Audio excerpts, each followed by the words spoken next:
सास जैसा पति। कई औरतों की ख्वाहिश होती है कि वो सिर्फ अपने पति के साथ रहे, क्योंकि सास की झिक झिक किसे पसंद है।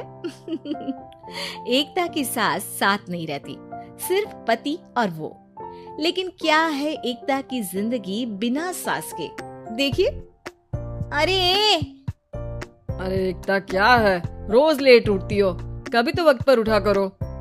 हाँ, लेकिन उठना क्यों है वक्त पर? 8 बजे तो उठ जाती हूँ मैं। देखो एकता, ये नहीं चलेगा। सुबह 6 बजे उठा करो। खाने में थोड़ी वैरायटी बनाओ और घर को साफ सुथरा रखो ना। अरे अरे अरे, जो मुंह में आ रहा है बोले जा रहे हो। क्या मेरा घर गंदा रहता है? कितना साफ रखती हूँ। खाने में भी हमेशा मैंने अच्छी चीजें बनाई है। अब फिर ये 6 बजे उठने की जिद क्यों? देखो, मैं नहीं जानता, बस 7 बजे तक घर के मंदिर में दिया जल जाना चाहिए। एकता बेचारी करती भी क्या, पति की बात माननी भी तो जरूरी होती है। एक दिन एकता सुबह पूजा करके पति को प्रसाद देने कमरे में जाती है, तो पति अपनी माँ से फोन पर बात कर रहा है। हाँ माँ, मैंने तो साफ बोल दिया, सुबह 6 बजे उठना है, नहा कर ही किचन में जाना है और 7 बजे तक मंदिर में दिया जल जाना चाहिए। आ रही होगी चाय लेकर। चलिए मैं रखता हूँ माँ, बाय। बेचारी एकता ने पति का ये रूप तो सोचा ही नहीं था। वो पति से कहती है, सुनिए, अब सारा काम हो चुका है घर पर, क्या करूं? मुझे कुछ देर के लिए मेरी सहेली सौम्या उसके घर छोड़ दीजिए। अरे कैसी बात करती हो कि घर पर कुछ काम करने को नहीं है? होली आ रही है, बाजार से आलू ले आओ, पापड़ बनाओ, नमकीन बनाओ, दही बड़े बनाओ। सब कुछ आज ही बनाना है? अरे अब मन कर रहा है कि सहेली के घर जाऊं तो जाऊंगी ना मैं। आप नहीं ले जाएंगे तो कैब से चली जाऊंगी। अरे अरे, ये क्या बात होती है? चलो ले जाता हूँ तुम्हें, तैयार हो जाओ जल्दी से। कैब की धमकी तो ऐसे दे रही हो जैसे माँ ने दरवाजे में कैब खड़ी कर रखी हो विथ ड्राइवर। बढ़िया ही कैब वाली। हाय रे एकता की किस्मत। वो सोचती है कि सास साथ नहीं है, लेकिन पति के हाव भाव किसी अक्कड़ू सास से कम भी नहीं है। पति एकता को सहेली के घर छोड़कर कहता है, अच्छा सुनो, वक्त पर घर चली जाना और शाम को गर्मा गर्म पुलाव खाऊंगा मैं। बनाकर पहले ही मत रख देना, और हाँ, रायता भी बना लेना। हाँ जी हाँ, फिलहाल क्या मैं अंदर जा सकती हूँ? नाश्ता पेट भर करा दिया, दोपहर का खाना भी पैक कर दिया। पहले जो खाया है उसे तो पचा लो, दिन का खा लो, अभी से रात के खाने की चिंता में बाल न जड़ जाए कहीं। पति को एकता की बात पर गुस्सा तो बहुत आता है, लेकिन ऑफिस में देरी के कारण वो कुछ नहीं कहता। एकता सहेली के पास जाती है, जहाँ सास बहू बैठकर गप्पे लड़ा रही होती है। हाय सौम्या। नमस्ते आंटी जी। अरे वाह एकता बेटा, बड़े समय बाद देखी, कैसी हो? अच्छी हूँ आंटी जी, घर का सारा काम हो गया था, बोर हो रही थी, सोचा सौम्या से मिलती चलूं। हाँ हाँ बच्चों, तुम लोग बैठकर गप्पे लड़ाओ, मैं तुम लोगों के लिए नाश्ते पानी का इंतजाम करती हूँ। सास ये बोलकर किचन में चली जाती है। अरे एकता, कैसे आना हुआ? थोड़ी परेशान सी भी लग रही है, सब ठीक तो है ना? अरे यार, कहाँ ठीक हो, ना सोने मिलता है, ना अपने मन का कोई काम करने मिलता है। बस सुबह 6 बजे से किचन और रात के 12 बजे तक घर का काम। मेरी तो कमर ही टूट रही है। अरे क्यों मजाक कर रही है? तेरे तो मजे हैं, अकेली रहती है पति के साथ, न कोई सास न ससुर, न आस पड़ोस से मतलब।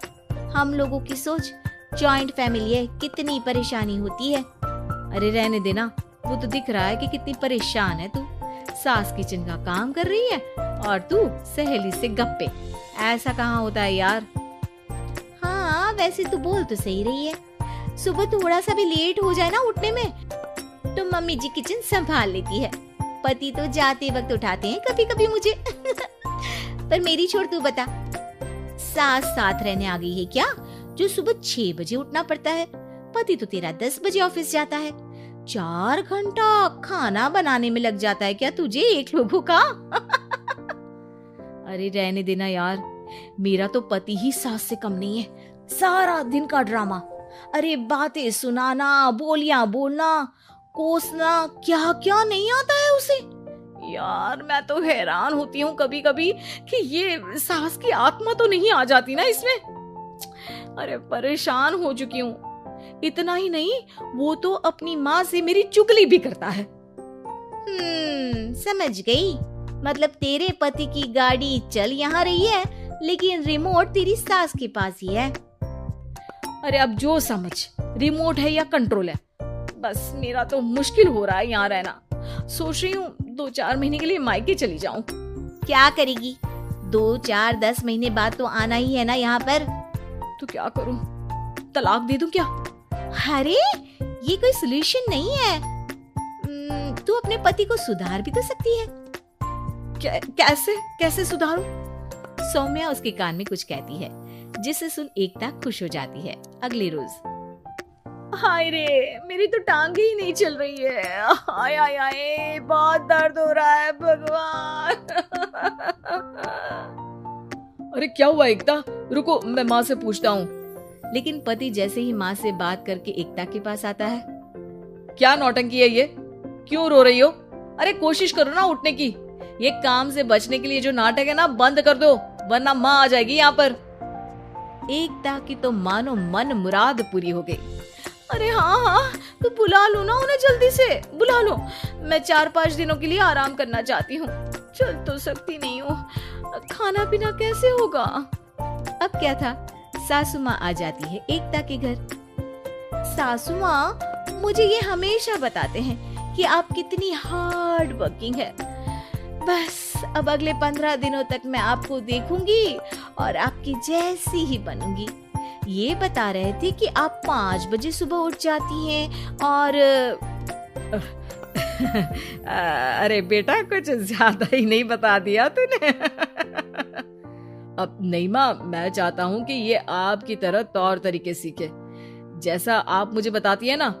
मैं तो हमेशा हॉस्टल में रहा, कभी देखा भी नहीं आपको, लेकिन मैं चाहता हूँ कि एकता पूरी आपकी कॉपी बने, घर गृहस्थी आप ही की तरह संभाले। हैं? तो अब माँ जी यही है, तो क्यों न कल से शुरू। लेकिन अगले दिन सास 9 बजे सोकर उठती है। बेचारा बेटा बाहर से खाना मंगा कर खाता है। शाम को घर आता है तो सारा घर बिखरा रहता है। अरे माँ, ये घर इतना बिखरा क्यों है? अरे वो बेटा, आज वक्त ही नहीं मिला किचन से। सुबह का नाश्ता, दिन का खाना, अब रात को तो मेरा मन ही नहीं है कुछ बनाने का, तो बाहर से ही ले आ, या दिन का जो खाना बचा है ना वही खा लेना। ओ माँ, इससे अच्छा तो एकता कर रखती है। भले ही आराम आराम से काम करती है, लेकिन आज तक मुझे बासी खाना नहीं खिलाया। खुद तो तुम 9 बजे उठी हो, वो तो फिर भी 8 बजे उठती थी। अरे बेटा, मेरे बस की नहीं है 8 बजे उठना। वो तो ना मैं झूठ बोल रही थी। मैं तो चली अपने घर। अरे कम से कम तेरे पापा मुझे सुबह की चाय खुद तो बना कर देते हैं ना। ना जी ना, मुझे नहीं रहना अपने बेटे के पास। ये बोलकर सासू माँ चली जाती है अपने घर और एकता की लाइफ फिर से सेट हो जाती है, बहुत अच्छी तरह।